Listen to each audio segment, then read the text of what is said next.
मातरम मित्रों, आज आपसे बात करना चाहता हूं भारतीय मुसलमानों की, भारत में रहने वाले मुसलमान। पहली बात तो ये समझ लीजिए कि ये हिंदू समुदाय से बहुत अलग है संरक्षण के मामले में, ऑर्गेनाइज्ड के मामले में।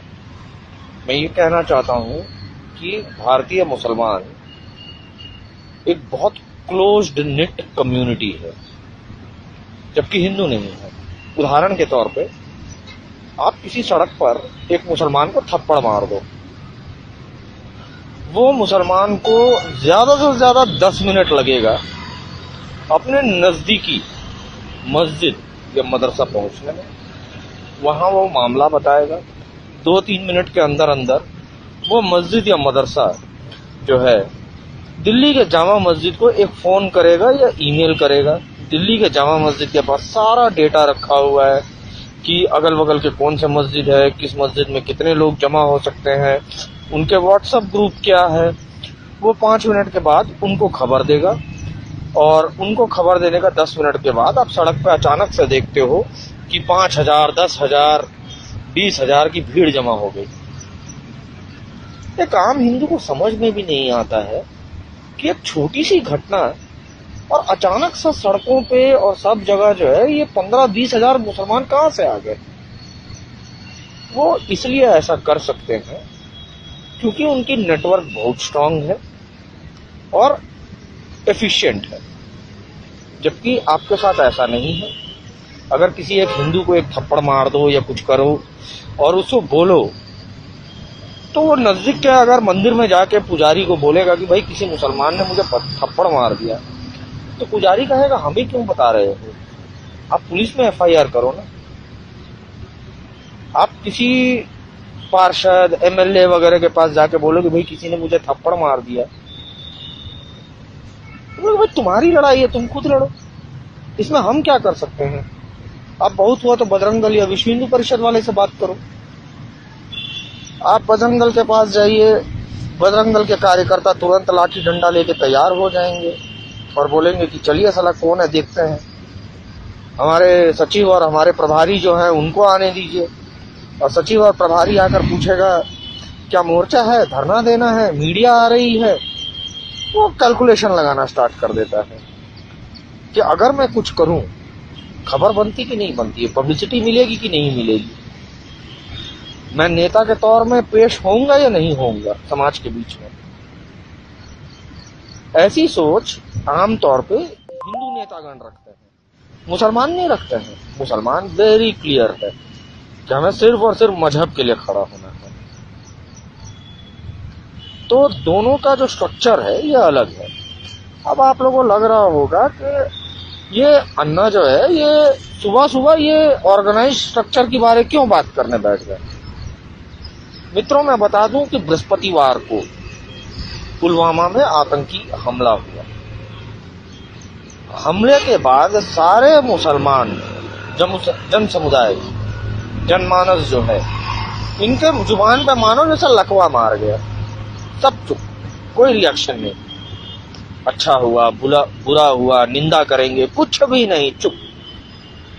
हाँ, राजनेता ठहरे, जो एक ऑफिशियल बयान देना होता है कि हम इस तरह की घटना का घोर निंदा करते हैं, उन्होंने बयान दे दिया। जैसा असदुद्दीन ओवैसी ने तुरंत बयान दिया कि भाई इस तरह की घटनाएं का हम घोर निंदा करते हैं। पर सामान्य जन समुदाय जो है मुसलमानों को, उन्होंने रिएक्ट नहीं किया।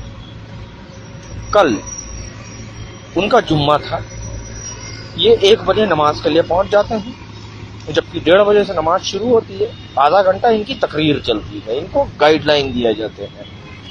आपको मंदिर का कोई पुजारी बताता नहीं है किसी राजनीतिक विषय में, देश में हो रही घटनाओं पे आपको कैसे रिएक्ट करना है, पर इनके इमाम और मौलाना इन्हें ट्रेनिंग देते हैं, इन्हें बताते हैं कि देश में हो रहे घटनाओं पे आपको कैसा रिएक्शन देना है। और कल 2 बजे के बाद एक भारत ही आ गई निंदा करने के लिए कि हम घोर निंदा करते हैं कश्मीर में जो कुछ हुआ, पाकिस्तान आतंकवादी है, पाकिस्तान फलाना है, ढिमकाना है। अरे बेशर्मो, किस मुंह से तुम लोग पाकिस्तान को कोस रहे हो। पाकिस्तान का निर्माण के लिए क्या कराची के मुसलमानों ने आंदोलन किया? पाकिस्तान के निर्माण के लिए क्या पेशावर के मुसलमानों ने आंदोलन किया? क्या लाहौर के मुसलमानों ने आंदोलन किया? नहीं, उत्तर प्रदेश के मुसलमानों ने आंदोलन किया। भारत के मुसलमानों ने वोटिंग करवाई कि अलग पाकिस्तान होना चाहिए, और ये लोग 95% के ऊपर इन्होंने वोट किया कि पाकिस्तान अलग देश मिलना चाहिए। और जब मिल गया तो गए नहीं, बोलता कि नहीं, हमको तो भारत से प्यार है, हम नहीं जाएंगे, हम तो यहीं रहेंगे।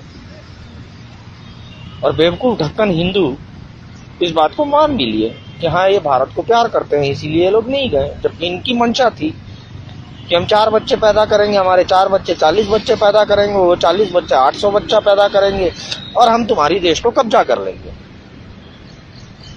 मुसलमान अपने तय लक्ष्य की तरफ बहुत क्लियरली बढ़ रहे हैं, हर कपट का हथकंडा इस्तेमाल करके। सारा कंफ्यूजन हिंदू को है, मुसलमान को बहुत क्लियर है।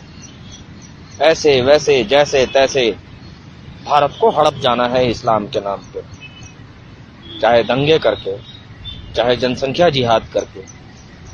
जनसंख्या जिहाद वो इसलिए कर रहे हैं क्योंकि उनको समझ में आ गया है कि हम सड़क पे लड़कर मारपीट से हिंदुओं से जीत नहीं सकते हैं।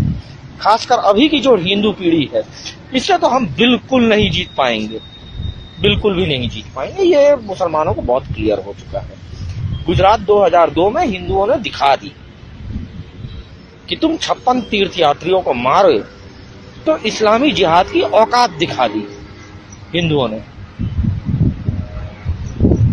तो मुसलमान को बहुत क्लियर है कि हम लड़के नहीं पा सकते हैं, हम वोट के बल पे मताधिकार से भारत को हड़प लेंगे। जितने वोटर पैदा करना है करो। अगर अपने घर में कम पड़ रहे हैं तो बांग्लादेशी लोग को घुसा लो, रोहिंग्या को घुसा लो, उन्हें वोटर आईडी कार्ड दे दो, पर लक्ष्य एक ही है, भारत को हड़प जाना है। और एक बार भारत की सत्ता हमारे हाथ लग गई तो हम हिंदू थोड़े ना हैं, हमें तो जो करना है वो करेंगे। और वैसे भी बात सच है कि जब जब मुसलमानों के हाथ सत्ता लगी, उन्होंने अनगिनत मंदिरों का विध्वंस किया, लाखों हिंदुओं का नरसंहार किया। जिस बादशाह का जितनी सामर्थ्य थी उतना बड़ा हरम बनाया और भर दिया उसने हिंदू औरतों से। और हम हिंदुओं को सत्ता मिला तो हमने क्या किया? आधार कार्ड को बैंक अकाउंट के साथ लिंक किया, बैंक अकाउंट को जो है पैन कार्ड के साथ लिंक किया। वे ऐसा नहीं करेंगे, उनके हाथ सत्ता लगने की देरी है। वो दिखा चुके हैं कि पाकिस्तान और बांग्लादेश में हिंदू कैसे विलुप्त हो सकते हैं, और वो चीज वो भारत में भी कर देंगे। उनके राह में रोड़ा सिर्फ हम जैसे लोग हैं जो उनको चैलेंज कर बैठे हैं। तुम ऐसे वैसे जैसे तैसे जो भी तरीका अपना लो, भारत अनादिकाल से हिंदुओं का है और हिंदुओं का ही रहेगा। मिटा दिए जाओगे, भारतीय मुसलमानों का हाल